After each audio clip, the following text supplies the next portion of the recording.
Bapa di dalam sorga, di dalam nama Tuhan Yesus, sekali lagi kami datang kepadamu di dalam ibadah pada hari ini. Sesuai dengan kata-kata dari lagu yang baru kami nyanyikan, inilah ungkapan dari hati kami yang paling dalam bahwa sukacita kami penuh Tuhan. Ketika bayi Yesus yang lahir yang adalah juru selamat itu juga lahir, tinggal, berkuasa, mendiami hati dan seluruh kehidupan kami. Sehingga kami mengalami perubahan hidup. Untuk kami bisa mendapatkan kekuatan ketika kami menghadapi berbagai macam persoalan, tantangan, dan pergumulan selama kami ada di dalam dunia ini. Terima kasih Tuhan. Hari ini kami mau belajar firman-Mu. Ketika kami membaca bagian daripada firman-Mu ini, kami mau belajar dan diajar oleh firman-Mu. Tenangkan dan teduhkanlah hati kami Tuhan. Dari segala suara-suara yang ada di sekeliling kami. Sehingga hati dan pikiran kami, mata kami fokus hanya kepada Tuhan. Buatlah hati kami seperti tanah yang subur ketika menerima bagian daripada firman-Mu. Terima kasih Bapa. Karena kami berdoa di dalam nama Yesus Kristus, Juru Selamat kami yang hidup. Amin. Baik, selamat siang Bapak Ibu Saudara yang dikasihi oleh Tuhan, Shalom. Tidak terasa bahwa kita akan mengakhiri tahun 2022, sungguh merupakan satu sukacita tersendiri bagi kita ya Bapak Ibu. Kita pada hari ini Tuhan masih kasih kesempatan untuk bisa beribadah kembali. Hari ini adalah hari Minggu Advent yang ketiga. Kita akan merenungkan bagian daripada firman Tuhan dengan tema sukacita terbesar. Bahan Alkitabnya diambil dari Lukas pasal 2 ayat 8 sampai 20. Lukas dari Injil Perjanjian Baru, Lukas pasal 2 ayat 8 sampai 20. Saya akan membacakannya perlahan-lahan untuk kita sambil kita semua bisa menyimaknya dengan baik, menghayatinya. Lukas pasal 2 ayat 8 sampai 20. Gembala-gembala. Di daerah itu ada gembala-gembala yang tinggal di padang, menjaga kawanan ternak mereka pada waktu malam. Tiba-tiba berdirilah seorang malaikat Tuhan di dekat mereka, dan kemuliaan Tuhan bersinar meliputi mereka, dan mereka sangat ketakutan. Lalu kata malaikat itu kepada mereka, "Jangan takut, sebab sesungguhnya aku memberitakan kepadamu kesukaan besar untuk seluruh bangsa. Hari ini telah lahir bagimu Juru Selamat, yaitu Kristus, Tuhan di kota Daud. Dan inilah tandanya bagimu, kamu akan menjumpai seorang bayi dibungkus dengan lampin dan terbaring di dalam palungan. Dan tiba-tiba tampaklah bersama-sama dengan malaikat itu sejumlah besar bala tentara sorga yang memuji Allah, katanya, kemuliaan bagi Allah di tempat yang maha tinggi, dan damai sejahtera di bumi di antara manusia yang berkenan kepadanya." Setelah malaikat-malaikat itu meninggalkan mereka dan kembali ke sorga, gembala-gembala itu berkata seorang kepada yang lain, "Marilah kita pergi ke Betlehem untuk melihat apa yang terjadi di sana, seperti yang diberitahukan Tuhan kepada kita." Lalu mereka cepat-cepat berangkat dan menjumpai Maria dan Yusuf dan bayi itu yang sedang berbaring di dalam palungan. Dan ketika mereka melihatnya, mereka memberitahukan apa yang telah dikatakan kepada mereka tentang anak itu. Dan semua orang yang mendengarnya heran tentang apa yang dikatakan gembala-gembala itu kepada mereka. Tetapi Maria menyimpan segala perkara itu di dalam hatinya dan merenungkannya. Maka kembalilah gembala-gembala itu sambil memuji dan memuliakan Allah. Karena segala sesuatu yang mereka dengar dan mereka lihat, semuanya sesuai dengan apa yang telah dikatakan kepada mereka. Amin. Berbahagialah setiap kita yang membaca dan merenungkan serta melakukan firman Tuhan yang diberitakan kepada kita masing-masing. Bapak Ibu Saudara yang dikasihi oleh Tuhan, ketika kita berbicara tentang sukacita, apakah yang langsung terlintas di dalam hati, di dalam pikiran kita? Banyak sekali ketika kita berbicara soal sukacita, Bapak Ibu, maka orang menyamakannya dengan yang namanya kebahagiaan atau happiness, kegembiraan, kesenangan. Namun kalau kita mau jujur menelusurinya dengan sungguh-sungguh, ini padanan katanya sesungguhnya tidak cocok. Ya, padanan katanya tidak cocok. Kalau bahasa Inggrisnya sukacita itu adalah joyfulness. Happiness itu adalah artinya gembira atau bahagia.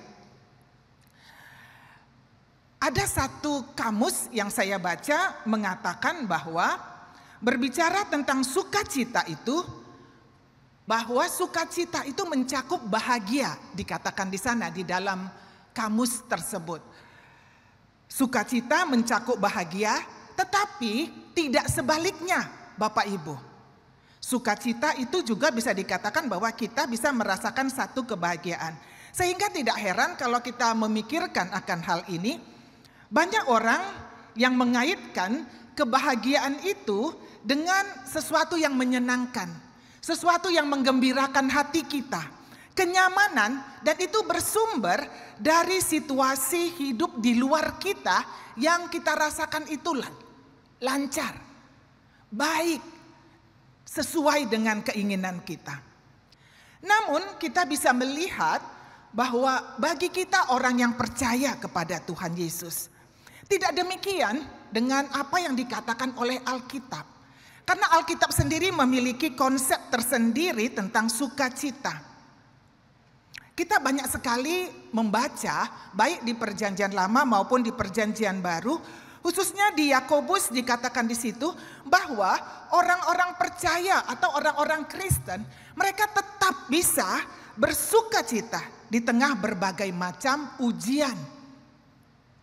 Di tengah-tengah berbagai macam pergumulan hidup yang membuat hatinya bisa susah. Hatinya, hidupnya begitu sangat sulit, Bapak Ibu. Ada lagi ayat Alkitab yang mengatakan bahwa kita bahkan bermegah di dalam penderitaan.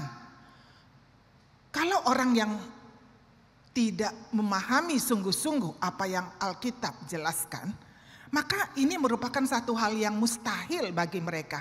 Bagaimana mungkin dikatakan bahwa kita bermegah? Bermegah kalau ini bahasa Indonesianya, kalau dari akar katanya, saya melihat di situ berbicara tentang sukacita.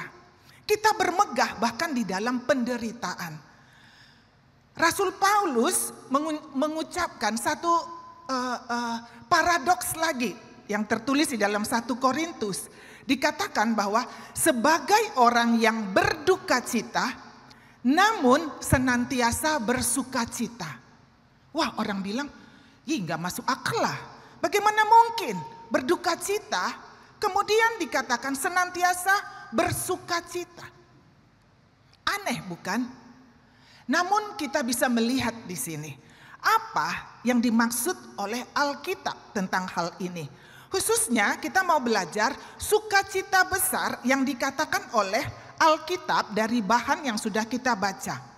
Kadang kita berpikir kalau bersukacita, apakah itu kita tertawa terus, senyum-senyum terus, baru itu yang namanya sukacita, Bapak Ibu.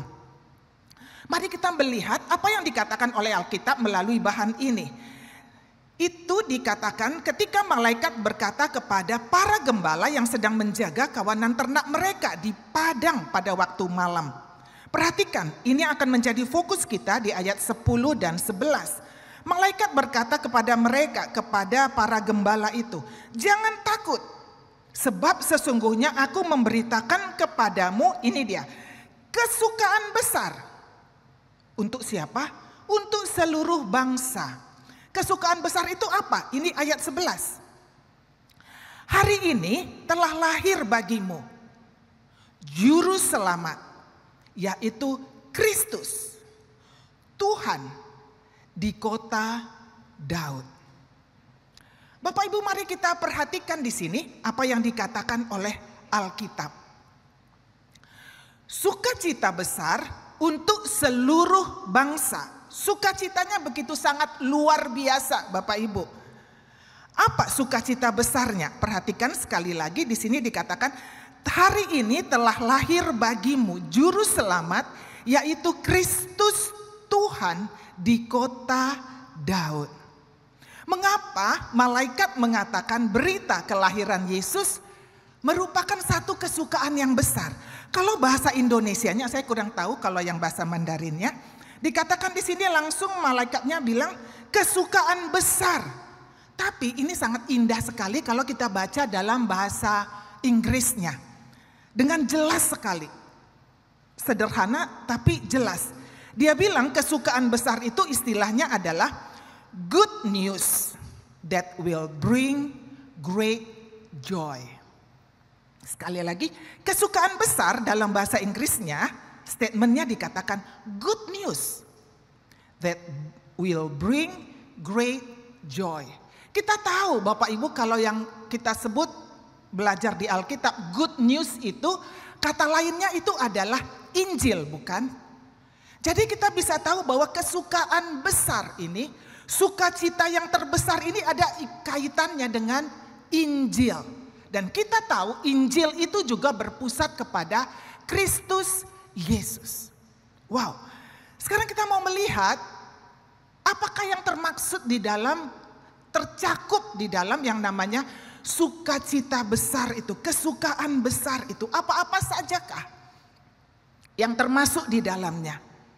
Ini sesuai dengan apa yang dikatakan oleh malaikat kepada, yang dikatakan oleh malaikat kepada para gembala pada malam itu. Sukacita besar itu mencakup di dalamnya adalah tentang manusia. Tentang manusia yang berdosa. Manusia perlu merasakan akan mengakui, menyadari akan keberdosaannya. Bayangkan, para gembala pada waktu itu dia sedang bekerja pada malam hari dan itu gelap. Ya, nggak ada lampu jalan seperti pada saat itu. Pada saat ini mungkin yang ada hanya itu kayu yang dibakar untuk menerangi mereka atau untuk mengusir nyamuk dan lain sebagainya, ya. Jadi penerangannya hanya kecil saja mungkin, ya, pada saat itu. Tapi pada saat mereka konsentrasi menjaga ternak, kawanan ternak mereka, tiba-tiba dikatakan di Alkitab langit terang sekali seperti siang hari, dan kemudian mereka begitu sangat terkejut sekali bahwa seorang malaikat tiba-tiba hadir di hadapan mereka. Kalau kita bayangkan akan hal ini, situasi ini cukup membuat hati kita menjadi takut, bukan? Ini kira-kira apa yang terjadi? Bahkan di sini Alkitab mencatat dengan sangat jelas sekali, dikatakan bahwa kemuliaan Tuhan bersinar meliputi mereka. Saya yakin bahwa para gembala ini sudah mengerti tentang bagaimana kehidupan mereka yang menanti-nantikan Mesias, dan juga dengan Tuhan yang akan mengirimkan juru selamat, yang akan mengutus Mesias di dalam kehidupan mereka.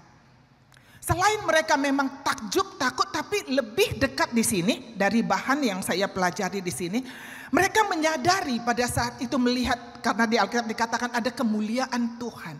Alkitab juga mencatat bahwa tidak ada satu orang pun yang bisa bertahan, berdiri berhadapan dengan kemuliaan Tuhan. Enggak ada. Kenapa? Karena otomatis ketika kita menghadap dengan kemuliaan Tuhan, gak perlu dikasih tahu, saya sadar bahwa saya adalah orang yang berdosa. Tak perlu dikasih tahu, ketika kita berhadapan dengan kemuliaan Tuhan, otomatis kita sadar sendiri, saya orang yang berdosa. Saya adalah orang yang berdosa di hadapan Allah yang kudus. Bapak Ibu yang dikasihi oleh Tuhan, kita bisa melihat bahwa tokoh-tokoh Alkitab juga mencatat bagaimana mereka menyadari ini bukan tokoh yang biasa-biasa, tetapi tokoh besar di Alkitab. Ketika di dalam Perjanjian Lama ditulis Musa menghadap dengan Tuhan di Gunung Sinai. Tuhan mau berbicara kepada bangsa Israel melalui Musa pada saat itu. Ketika Tuhan mau berbicara, apa yang terjadi dicatat di sana. Mereka sangat ketakutan. Kenapa? Karena tiba-tiba Bapak Ibu dikatakan di sana gunung bergetar. Wow, gunungnya bergetar, lalu kemudian ada guruh tiba-tiba, ada kilat. Lalu kemudian turunlah awan padat di atas gunung.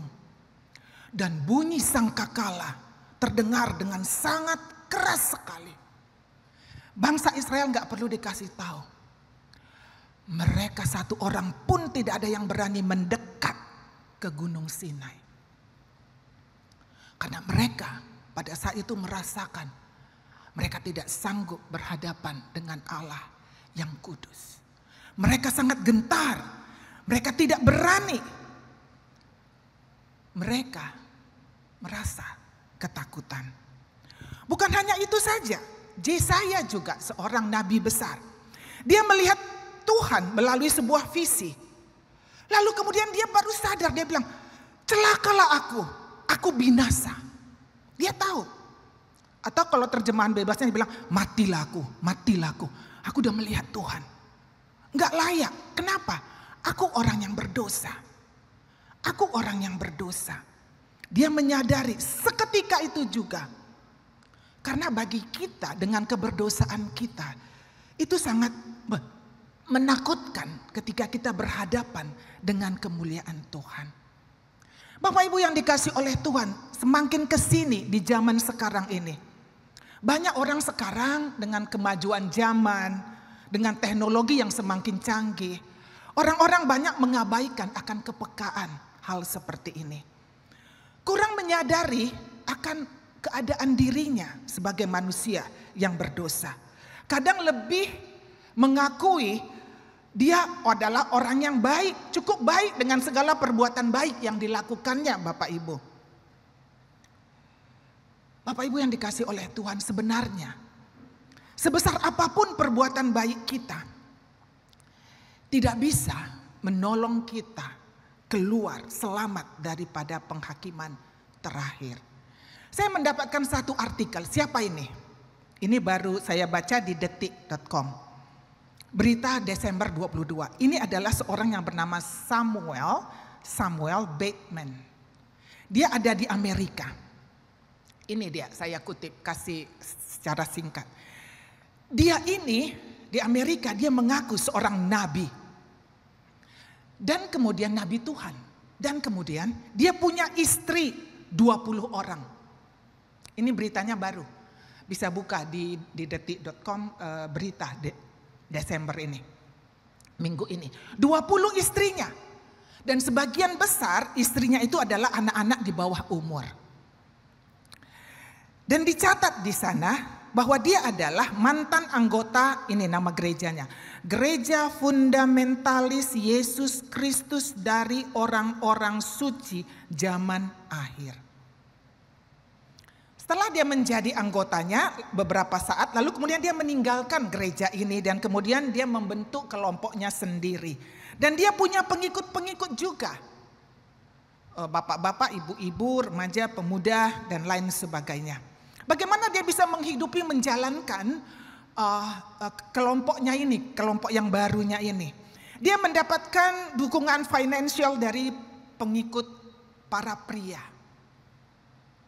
Dan juga pengikut para pria ini, mereka nggak tahu bagaimana. Saya pun aneh sekali, nggak masuk di dalam pikiran saya. Mereka juga menyerahkan istri-istri mereka dan anak-anak mereka menjadi istri Bateman ini, si Samuel Bateman ini. Dan di akhir berita itu dikatakan bahwa dia mengaku itu nggak salah. Coba. Dia merasa itu nggak salah. Dia nggak merasa itu adalah dosa. Saya ketika membaca ini sangat disayangkan sekali ya. Kalau saja dia mau membuka hatinya dan memberikan kesempatan untuk bisa diubahkan oleh Yesus. Tapi di situ dia bilang kekeh, dia mengatakan itu nggak salah. Bukan hanya salah, apalagi itu nggak berdosa namanya. Akhirnya ketika saya membaca ini dan kemudian merenungkan bagian daripada firman yang akan saya sharingkan pada hari ini, saya melihat bahwa sesungguhnya hanya Yesus satu-satunya lah yang bisa menyadarkan melalui Roh Kudus-Nya, menyadarkan manusia akan keberdosaannya, keberdosaan kita.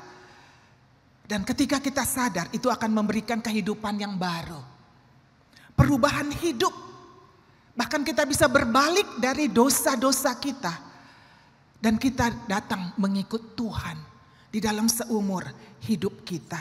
Bagi kita yang mau percaya kepada Dia. Bapak Ibu, inilah kabar baik. Kabar baik yang disampaikan oleh para gembala. Yang disampaikan oleh para malaikat kepada para gembala. Kabar baik. Good news yang memberikan sukacita besar, kesukaan besar, great joy kepada setiap orang yang mendengar dan yang menerimanya. Hal yang kedua lagi yang berhubungan dengan great joy, dengan kesukaan besar atau sukacita besar ini, bahwa sukacita yang besar ini dikatakan berpusat kepada Kristus Tuhan. Berpusat kepada Kristus Tuhan. Bapak Ibu, di Alkitab dicatat bahwa Yesus yang lahir itu disebut Kristus. Atau juga dalam bahasa aslinya adalah Mesias yang diurapi. Berarti bahwa Allah Bapa mengutus dan mengurapi Yesus yang datang, yang lahir ke dalam dunia ini untuk menggenapi misi keselamatan yang sudah direncanakan bagi seluruh bangsa. Bagi setiap orang. Di sini dikatakan dimulai dengan Yesus lahir ke dalam dunia ini. Dia lahir di Bethlehem. Dia menjadi sama dengan kita manusia. Dia hidup sama seperti kita. Ini yang membuat hati saya juga menjadi sungguh sangat takjub, ya, bahwa saya memikirkan bukan sekedar bahwa dia lahir, tetapi saya merasakan bahwa ternyata di dalam sepanjang kehidupan Yesus selama dia ada di dalam dunia ini, dia juga bisa merasakan apa yang saya rasakan pada saat ini. Ketika kita sedih, kadang kita tidak tahu bagaimana jalan keluarnya, atau bagaimana cara menghadapinya. Ketika kita ditinggalkan, ketika kita dibiarkan sendiri, ketika kita disalahpahami, hati kita gundah gulana, ketika kita merasa galau, khawatir tentang kesehatan kita yang tidak pernah habis-habisnya, bisnis kita yang mandek, hutang piutang di mana-mana, keuangan yang tidak berjalan dengan lancar. Mungkin anak, istri, suami, orang tua yang tiba-tiba ada sakit kanker lah, atau kena stroke lah. Cukup menyita seluruh perhatian, tenaga, dan pikiran kita.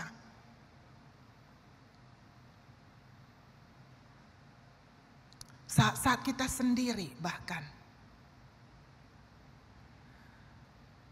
Perhatikan bahwa Yesus pernah mengalaminya. Karena dia adalah manusia sepenuhnya ketika dia datang ke dalam dunia ini. Ketika kita tidak tahu apa yang harus kita lakukan. Rasanya dunia ini runtuh dengan berbagai macam persoalan yang menekan kita. Dari kiri, kanan, atas, bawah, dan lain sebagainya. Kadangkala ada istilah yang bilang hampir mau mati rasanya. Tapi Yesus tahu. Dia mengerti keadaan kita. Keadaan Bapak, Ibu, Saudara, dan keadaan hatiku. Karena dia pernah merasakannya. Dia pernah mengalaminya. Dan di dalam Yesus, karena dia pernah mengalaminya dan dia menang, bagi kita yang percaya juga selalu ada harapan. Amin. Ada harapan karena dia pernah mengalami dan juga dia bisa melewatinya. Dia mengerti segala persoalan kita. dan dia bisa diandalkan.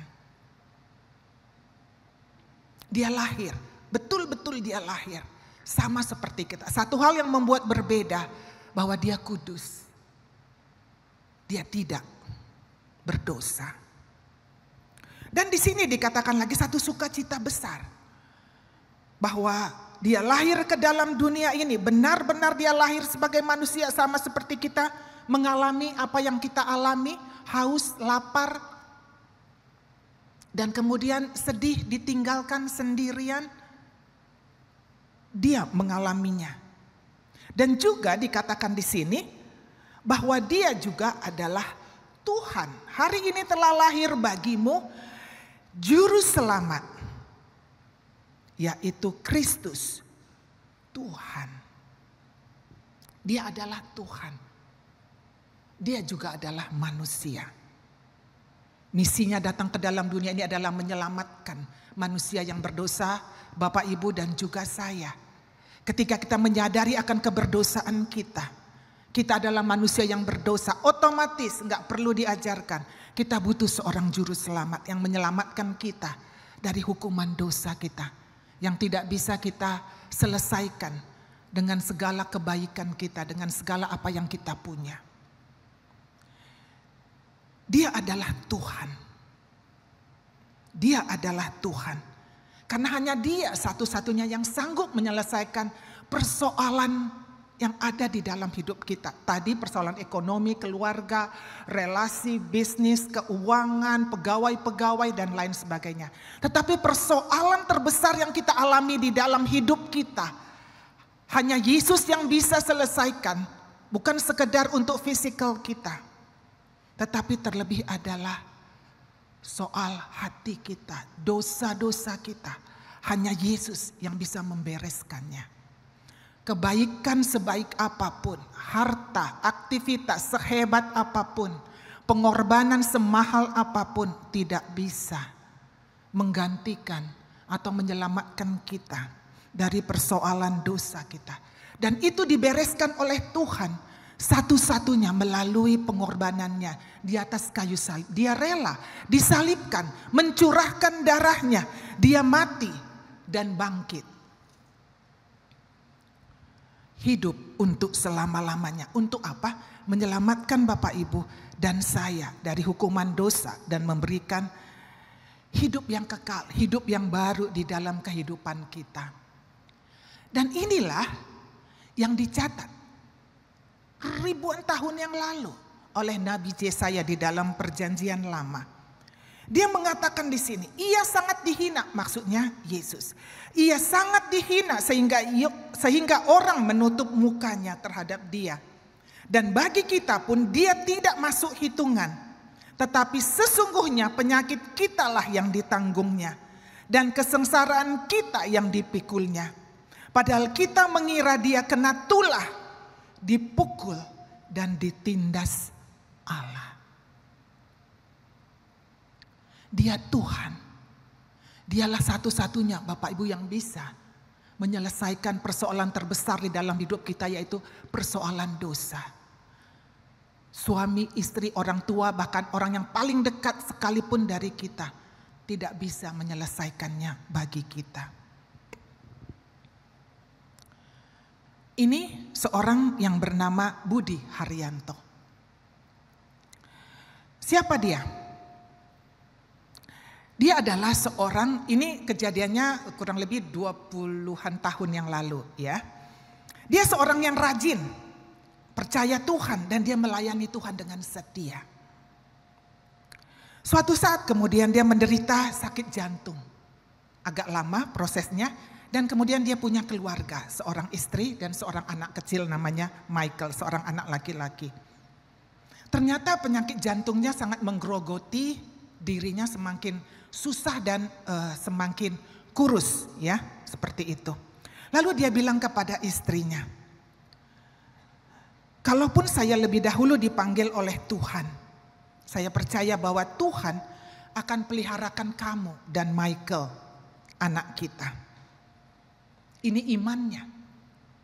Dan sebelum dia meninggal dunia, Dia menuliskan beberapa kata-kata dan bait yang begitu sangat indah menunjukkan imannya, kepercayaannya kepada Tuhan. Sungguh sangat luar biasa. Dia bilang kepada Tuhan, dia tulis di situ. Dia bilang, Tuhan, semua baik. Semua baik. Apa yang telah kau perbuat di dalam hidupku. Bayangkan, ini dia sedang payah sekali karena sakit jantung sudah menggerogoti dia sampai dia sangat kurus sekali.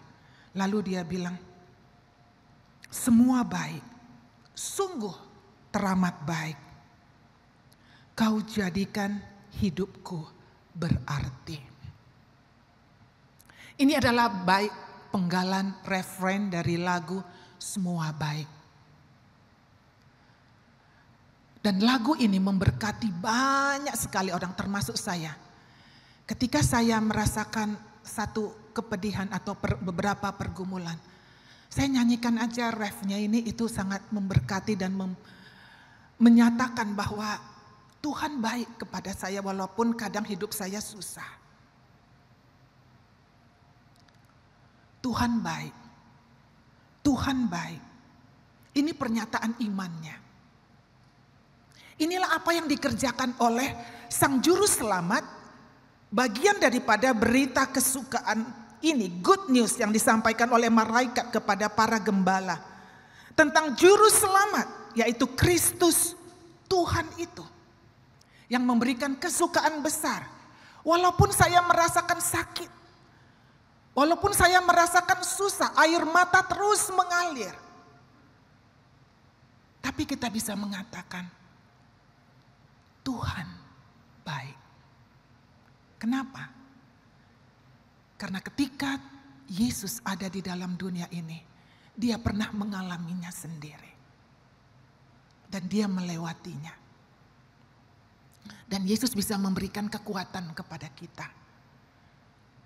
Selama kita ada di dalam dunia ini ketika menghadapi berbagai macam tantangan, ketidakpastian, ketidaknyamanan di dalam hidup kita. Nehemia sendiri berkata bahwa the joy of the Lord is my strength. Bahasa Inggrisnya lebih bagus ya, the joy of the Lord is my strength. Kalau dalam bahasa Indonesianya, kesukaan karena Tuhan, kesukaan di dalam Tuhan adalah perlindunganmu.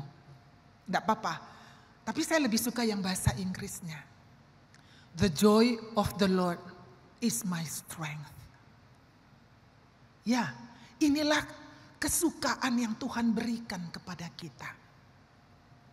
Kesukaan yang besar yang melampaui apapun. Melebihi daripada siapapun yang bisa memberikan kebahagiaankah, sukacita, kenyamanankah kepada kita. Dan sukacita yang besar itu dikatakan juga adalah ini benar-benar dan praktis. Bisa diaplikasikan di dalam kehidupan kita. Ini benar-benar Bapak Ibu. Bagaimana kalau kabar baik yang itu enggak benar? Atau umpamanya saya bilang kepada Ibu Mariana Fu, bilang, Bu Ana, saya hari ini kamu dapat undian 500 juta. Gitu. Really? What? Pasti gitu ya? Benar enggak? Lalu saya bilang, enggak ada yang bercanda. Ya, itu berarti bukan sungguh-sungguh. Tidak ada sukacita ketika saya bilang, enggak lah, bercanda lah gitu. Yang tadinya mungkin gembira, akhirnya ya enggak gembira lagi, yang enggak sukacita lagi. Karena itu enggak sungguh-sungguh, itu enggak benar. Bapak Ibu, saya berandai-andai. Jika kabar baik ini yang disampaikan oleh malaikat kepada gembala itu, bukanlah yang sungguh-sungguh. Dan itu adalah merupakan dongeng. Maka sia-sialah setiap kali kita membaca Alkitab berita kelahiran Yesus. Apalagi kemudian di musim Natal ini. Sia-sia. Namun apakah Bapak Ibu merasa berbeda? Ketika membaca dengan sungguh-sungguh, dengan penuh doa bagian demi bagian. Entah itu cerita Natal, entah itu apapun. Atau khususnya tentang kelahiran Tuhan Yesus ini. Saya merasakan setiap kali saya membaca itu, ketika saya merenungkannya, ada satu getaran yang kuat di dalam hati saya. Selalu ada hal yang baru yang saya dapatkan. Walaupun cerita ini sudah lama, tetapi setiap kali saya membaca, merenungkannya, membaca setiap kata demi kata, hati saya bergetar. Ada sesuatu yang baru yang saya dapatkan, Bapak Ibu, ketika saya setiap kali membaca cerita Natal ini. Entah itu waktu Natal, entah itu waktu yang lain dan lain sebagainya. Bukti bahwa kabar ini, kabar sukacita ini adalah kabar yang sungguh-sungguh, yang benar-benar. Di dalam Lukas pasal 1, ketika Lukas mencatat ini, dia mengatakan bahwa dia sudah menyelidiki segala peristiwa itu dengan seksama dari asal mulanya. Jadi nggak main-main. Lukas, murid Tuhan Yesus ini, ketika mau menulis ini, dia sudah menyelidiki. Bahkan di sini dikatakan segala peristiwa itu dengan seksama. Berarti setiap peristiwa yang dia tulis di kitab Injil Lukas ini, dia sudah menyelidikinya dan kemudian dia mencatat dari tokoh-tokoh yang ada. Khususnya dari Maria, ibunya Yesus, yang mengalami sendiri secara langsung peristiwa kelahiran bayi Yesus. Di dalam ayat yang ke-19, Maria menyimpan segala perkara itu di dalam hatinya dan merenungkannya. Bukan hanya dari Maria saja, Bapak Ibu, dia catat. Lalu dia ambil juga berita itu dari para gembala.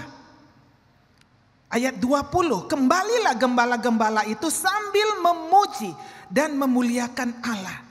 Karena segala sesuatu yang mereka dengar dan mereka lihat, semuanya sesuai dengan apa yang telah dikatakan kepada mereka.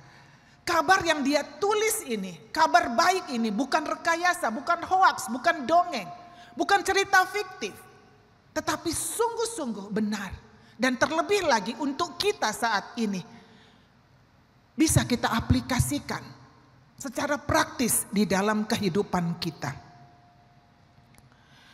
Bahkan bukan itu saja, kita bisa melihat bagaimana berita Natal yang dituliskan oleh Lukas ini juga penggenapan dari berbagai macam nubuatan yang sudah disampaikan oleh para nabi di dalam Perjanjian Lama. Ketika Nabi Mika mengatakan, menubuatkan tentang kelahiran Mesias di Bethlehem. Dan itu kemudian digenapi, ditulis oleh Lukas di dalam pasalnya yang pertama. Di dalam Lukas pasalnya yang ketiga juga dikatakan di sini menuliskan tentang silsilah Yesus. Dan itu juga mengacu kepada Daud. Dan itu penggenapan janji Allah kepada Daud ribuan tahun yang lalu. Bapak Ibu, ini adalah merupakan satu hal yang sungguh sangat luar biasa. Dari kabar baik yang disampaikan oleh para malaikat kepada para gembala. Good news that will bring great joy.